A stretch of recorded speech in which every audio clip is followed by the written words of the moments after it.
कि भारतीय जनता पार्टी की प्रदेश में सरकार बनेगी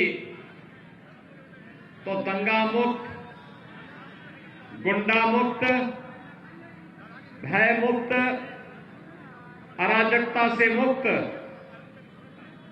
एक ऐसी सरकार देंगे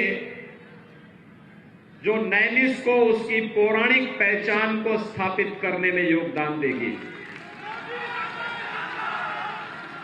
88,000 ऋषियों ने इस पावन भूमि पर तपस्या करके वैदिक और पौराणिक सनातन धर्म की परंपरा को जिन ऊंचाइयों को प्रदान किया था, आज भी देश और दुनिया के लिए नैमिष की धरती एक नई प्रेरणा और नए प्रकाश का केंद्र बिंदु बना हुआ है। भाइयों बहनों, जो भी लखनऊ आता है उसकी इच्छा होती है कि मैं नैमिष का भी दर्शन करूं। जो भी श्रद्धालु अयोध्या आता है उसके मन में एक कामना होती है कि मैं नैमिष का दर्शन करूं। मैं देखता हूं पूरे देश के अंदर नैमिष का जो आकर्षण है, आजादी के बाद जो सम्मान नैमिष को मिलना चाहिए था 70 वर्षों में नहीं मिला। लेकिन भाइयों बहनों, डबल इंजन की सरकार ने इस कार्रवाई को आगे बढ़ा दिया है। हमने आगे बढ़ा दिया है। आज नैमिष विकास की एक नई प्रक्रिया के साथ आगे बढ़ा है। याद करिए, पहले नैमिष में कितनी अव्यवस्था थी। आज नैमिष के समग्र विकास को, यहां की वैदिक और पौराणिक पहचान को बनाए रखते हुए इसके समग्र विकास को आगे बढ़ाने का कार्य भारतीय जनता पार्टी की डबल इंजन की सरकार कर रही है। भाइयों बहनों, आखिर हम करें भी क्यों ना। याद करिए, 2017 के पहले प्रदेश के अंदर एक महोत्सव होता था, वो सैफई महोत्सव होता था। सैफई महोत्सव में न राग था, न रंग था, न भाषा थी, न भाव थे। महोत्सव आयोजित करने वाले लोग स्वयं, उनको नहीं मालूम था कि महोत्सव का मतलब क्या है। लेकिन याद करिए, 2017 के बाद जब भारतीय जनता पार्टी की सरकार आती है तो भाइयों बहनों, अयोध्या में दीपोत्सव का आयोजन होता है, जो दीपावली के साथ पूरे देश और पूरी दुनिया को जोड़ता है। मथुरा और वृंदावन में रंगोत्सव का कार्यक्रम होता है, जो भगवान कृष्ण की गोपियों के साथ और वृंदावन और बरसाना वासियों के साथ रंग भरी होली का प्रतीक होता है। पूरी दुनिया भारत को देखती है। शिव के गणों ने और देवताओं ने दीपावली कैसे मनाई होगी। आज हमारी काशी में देव दीपावली का आयोजन उसका प्रतीक बनता है। और भाइयों बहनों, दिव्य कुंभ और भव्य कुंभ, कौन ऐसा भारतीय है देश और दुनिया में रहने वाला जिसको प्रयागराज कुंभ में 2019 ने अपनी ओर आकर्षित न किया हो। आज उत्तर प्रदेश की पहचान बन रही है। अयोध्या सज रही है, क्योंकि अयोध्या में प्रधानमंत्री जी के कर कमलों से भगवान राम के भव्य मंदिर के निर्माण का कार्य प्रारंभ हो गया है। अब दुनिया की कोई ताकत इस कार्य में बाधा पैदा नहीं कर सकती। काशी भव्य बन रही है। मथुरा, वृंदावन, बरसाना, गोवर्धन, नंदगांव, गोकुल ये भी संवर रही है। तो फिर नैमिष कैसे बच जाएगी। नैमिष को तो भव्य रूप लेना ही लेना है। भारत की ऋषि परंपरा की आत्मा है नैमिष। तो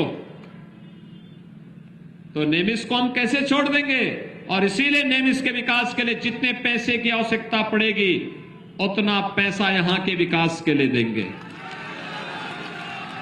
इसके लिए नेमिस वासियों को और सीतापुर वासियों को किसी के सामने हाथ फैलाने की आवश्यकता नहीं पड़ेगी।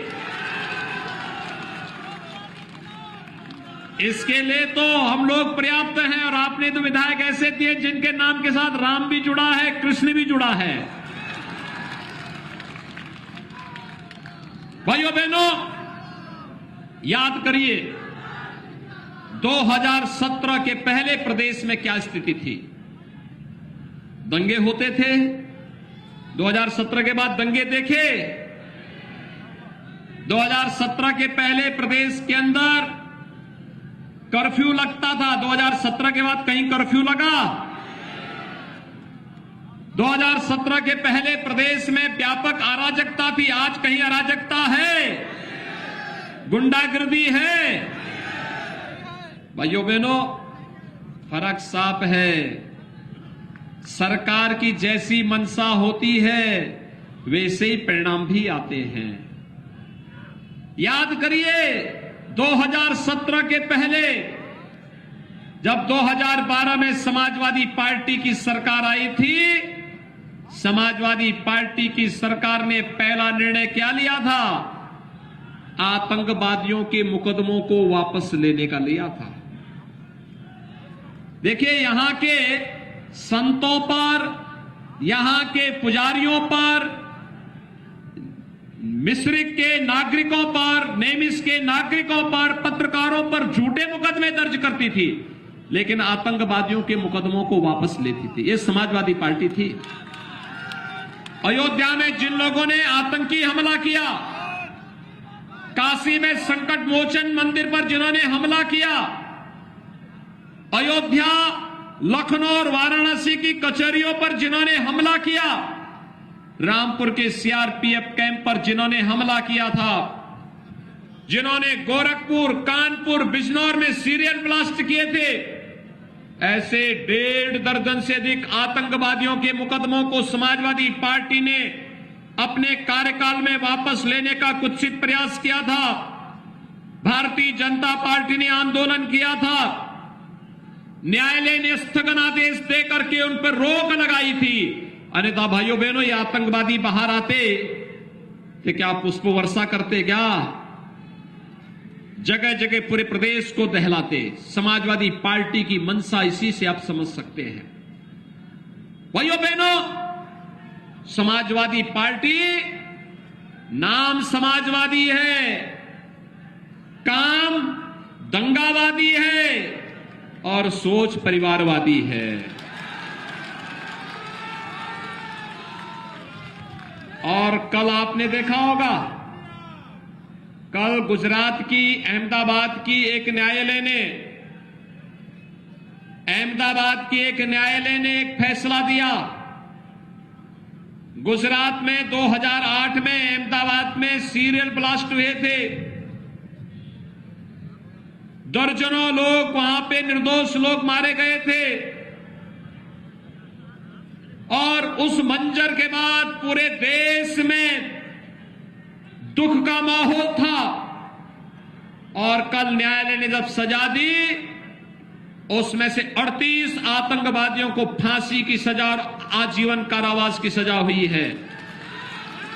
भाइयों बहनों, उसमें से कुछ आतंकवादियों का संबंध उत्तर प्रदेश से है।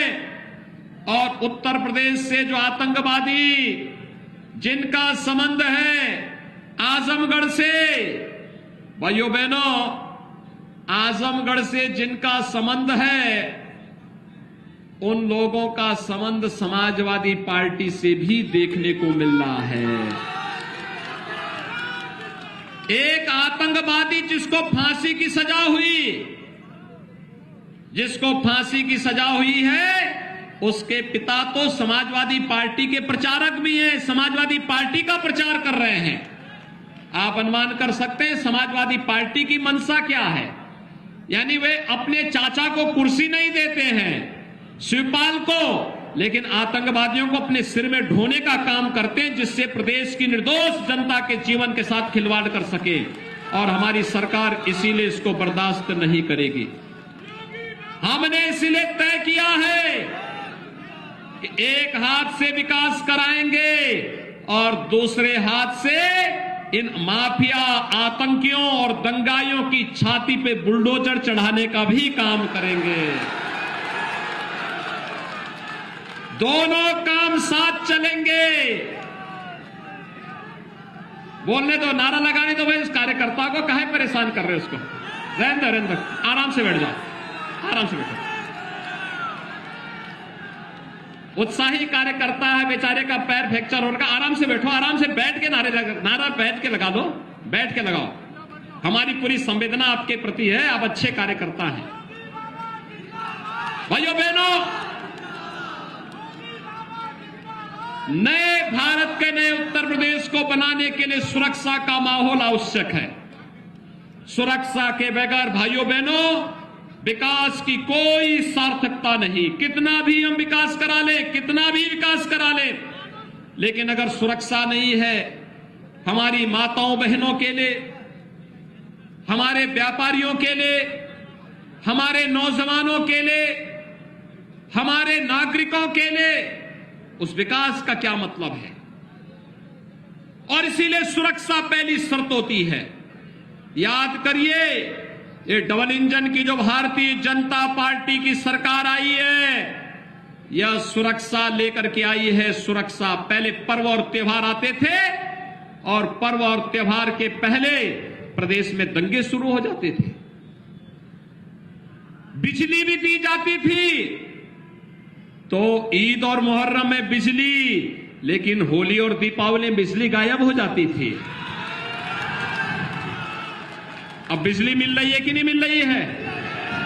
2017 के पहले बिजली मिलती थी क्या? 2017 के बाद तो बिजली मिल रही है ना, और बिना भेदभाव के मिल रही है ना। अगर होली और दीपावली में है तो ईद और मुहर्रम में भी मिल रही है ना। हम तो भेदभाव नहीं करते, हमने तो कहा सबका साथ, सबके विकास का। भाइयों बहनों, पहले मकान भी आते थे, चेहरा देख करके दिया जाता था, चेहरा देख करके। और हमने 5 साल में उत्तर प्रदेश में दिए हैं 43,50,000 से अधिक गरीबों को मकान। 43,50,000 से अधिक गरीबों को मकान। और भाइयों बहनों, अकेले सीतापुर जिले में 2,30,000 से अधिक गरीबों को एक एक मकान दिया है। 2,30,000 से अधिक गरीबों को। ये डबल इंजन की सरकार का यही लाभ है। यानी ये 2,30,000 गरीब आज प्रधानमंत्री मोदी जी के विजन के अनुरूप लखपति बने हैं। शहरी क्षेत्र में मिलने वाले मकान में 2.5 लाख रुपए और ग्रामीण क्षेत्र में मिलने वाले मकान में 1,20,000 मकान के लिए, 12,000 रुपए शौचालय के लिए और 90 दिन की मजदूरी, मनरेगा की मजदूरी के बराबर दाम भी उस परिवार को प्राप्त हुआ है। यह है डबल इंजन की सरकार का लाभ। वे लोग आतंकवादियों के मुकदमों को वापस लेते थे, और जब हमारी सरकार आई तो हमने पहला निर्णय क्या किया? किसानों का कर्ज माफी का किया। अन्नदाता किसानों का कर्ज माफ किया। सीतापुर में तो भाइयों बहनों 5,40,000 गरीबों के लिए एक शौचालय बन गया।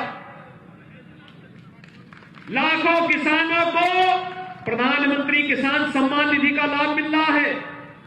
और कोरोना भी जिसकी गति को थाम न पाए, याद करिए कोरोना कालखंड में सीतापुर की 5 चीनी मिलों को चलाने का कार्य भारतीय जनता पार्टी की डबल इंजन की सरकार ने किया है।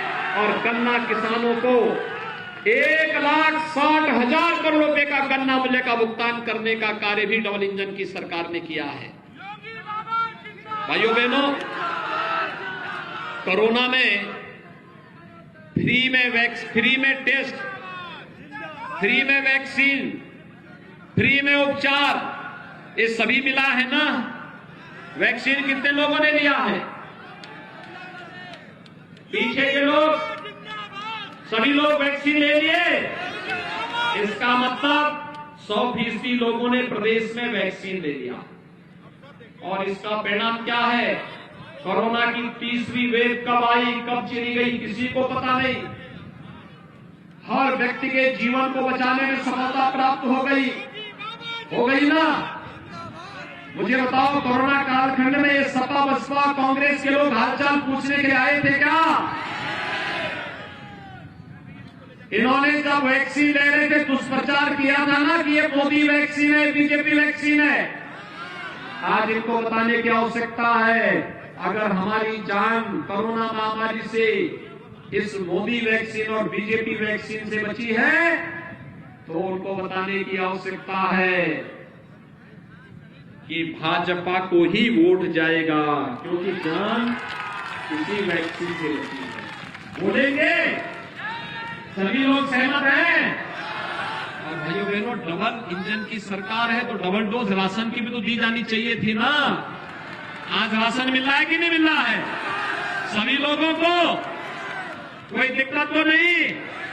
याद रखना, राशन के साथ दाल भी है, रिफाइंड तेल भी है, और भाइयों बहनों ये भी है। अरे भाई, उस कार्यकर्ता को इधर एक तरफ लेके आ जाओ, मैं उनसे मुलाकात करूंगा अभी।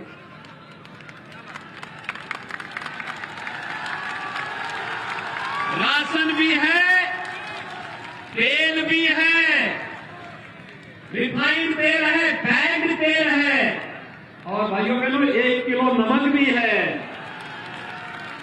अंत्योदय परिवार के लोगों के लिए 1 किलो चीनी भी है। यानी ये पहले भी दे सकती थी ना सरकार? क्या समाजवादी पार्टी की सरकार ने ये सब दिया? नहीं दिया ना।